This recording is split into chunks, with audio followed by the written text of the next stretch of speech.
are you all doing today? My name is Onyide Shalom, and I'm here to show you a flaw in the WPA2 authentication mechanism. And this video would not be possible if I didn't give a shout out to some people who helped me along with it. First and foremost, I want to give a shout out to CK Sensei, Gabriano Sensei, and Jade Sensei for helping me where I got stuck.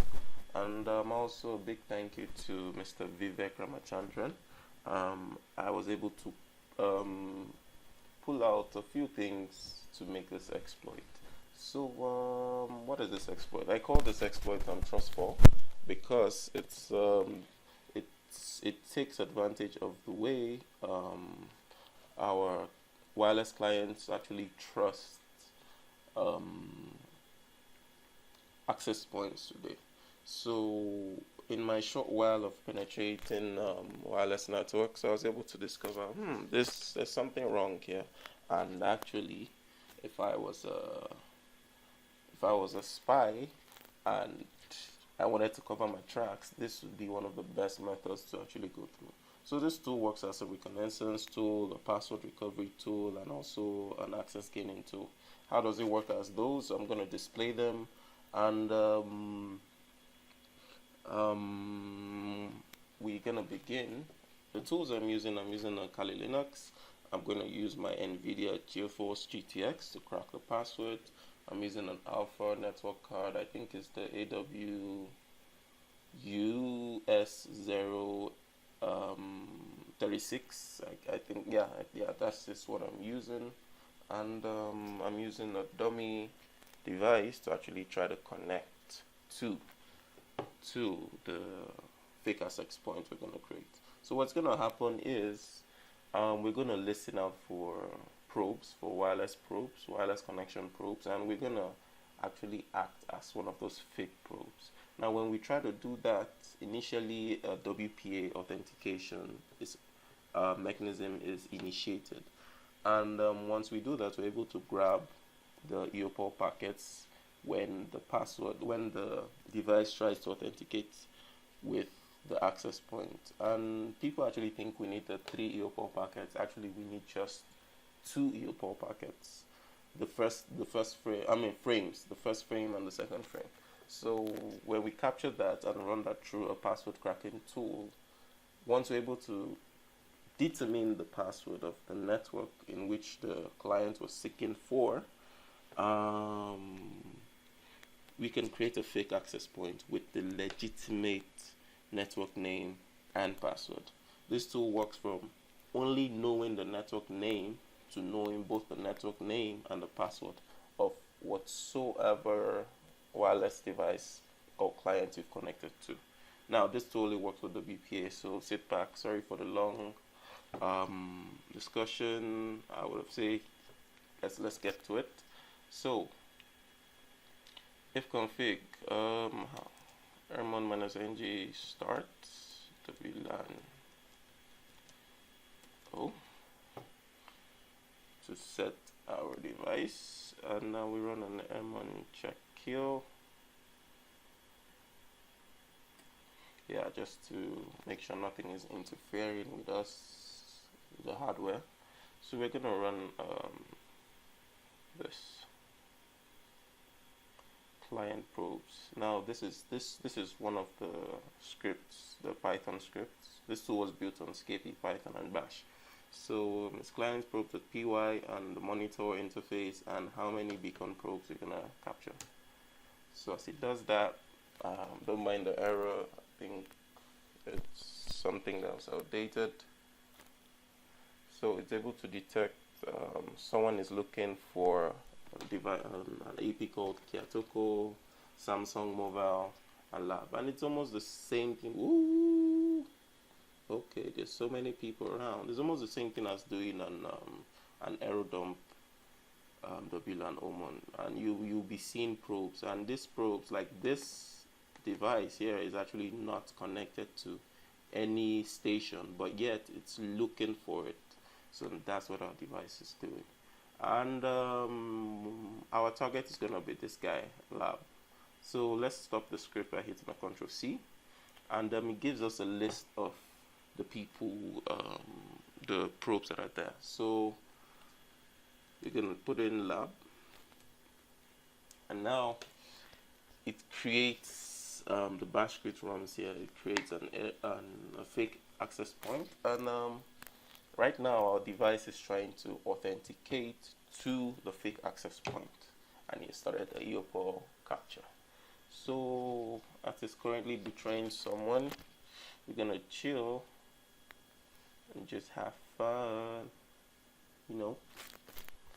Well, sometimes this could take forever, and if it takes forever, like after like 3 minutes, just stop the script and make sure the processes have been killed and rerun it.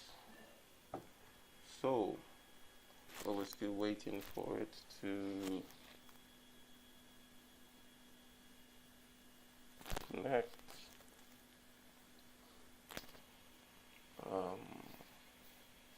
so right now we're just waiting for the alpha card to grab the handshake. So I think yeah, so it grabbed the handshake. We're good to go. And once it grabs the handshake, it kills the airbase and the airdome. So to exit the program, just hit Control C, and that's all. We do an ls. It stores it. Well, this was my previous experiment. This one's. So this lab 2 is what we're gonna check. So we're gonna run aircraft -ng lab 02.cap to confirm if there are handshakes. And yes, it tells us yes there is, but now we can crack it using aircraft for a reason I do not understand. This used to work in previous versions of aircraft. Right now it just works on Hashcat. So what I'm going to do is I'm going to copy this to a flash drive and crack it with my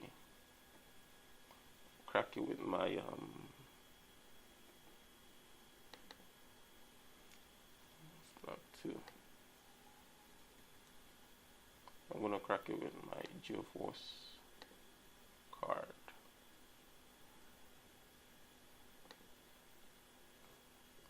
Please don't mess with me. Okay, let me move it, put it back. So,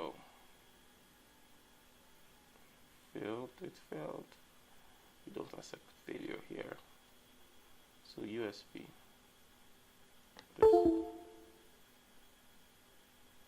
Right, so yeah, it's connected. I'm gonna paste it here, lab 02, right, and we eject. That's all we need to do. That's all we need to do. Oh. So I'm gonna go to Windows now, and okay, our Ubuntu file. So we're gonna cut this out. Where are you? Where are thou? Control X. And there's a tool on GitHub. There's Hashcat Utils 1.7 and Hashcat Utils 3.4. I'm very sure that they're updated versions, but I've been playing with this for a while. So I'm gonna paste this here. Now this Hashcat Util, what it does is that it converts the .cap file to a format that Hashcat can actually use to crack this. So there's a file called cap2, yeah, this file, and it just, how is it used? So it's cap2, the input is our lab2.cap. How do we want it? So we can call it lab2 crack, and it converts it. So we are done. Now where's lab2 crack? Now we're gonna cut this file from here and put it here. Now Hashcat 3.40, what it does, it's it's able to what it does is that it's able to crack the password of it. The password after HashUtils converted it. So I think that's lab. No, lab. Oh, sorry, caps lock. Come on.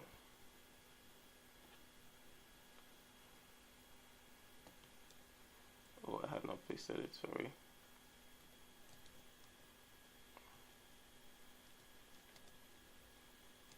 Lab cracker 2. So what we're doing is hashcat 64 exe 64-bit minus M is the format of which what we're cracking.